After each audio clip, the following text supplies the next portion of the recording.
دوها مبارکه سوره چې د قران عظیم شان 93 سوره ده په مکه معظمه کې را نازله شوې ده 11 مبارک آیاتونه لري تلاوت او پښتو ترجمه یې لومړی آیت څخه اوري بسم الله الرحمن الرحیم د الله په نوم چې ډیر زیات مهربان پورا رحم لرونکی دی والضحى والليل إذا سجى ما ودعك ربك وما قلى پرنا ورځ قسم او په شپې چې کله هغه له چوپتیا سره خورا شي ای پیغمبره ستا پروردگار ته هیڅ کله نه پریخي او نه درنه ناراضه شوی دی وللآخرة خير لك من الأولى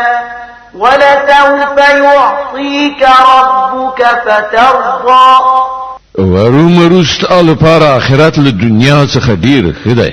او ډیر ژر وستا پروردگار ته ته دومره شی درکړي چې ته ور باندې خوشاله شي ألم يجدك يتيما فآوى ووجدك ضالا فهدى آیا هغه ته یتیم نمندلی او بیا پناه درکړه او ته د شریعت له احکام څخه نابلد ومندلی او بیا لارښودنه درته وکړه ووجدك عائلا فأغنى فأما اليتيم فلا تقهر وأما السائل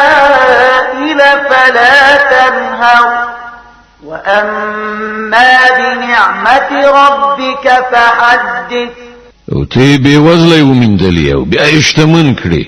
نو پر یتیم باندې قهر مکوه او سوالګر مرټه او د خپل پروردگار د نعمت څرګندونه وکړه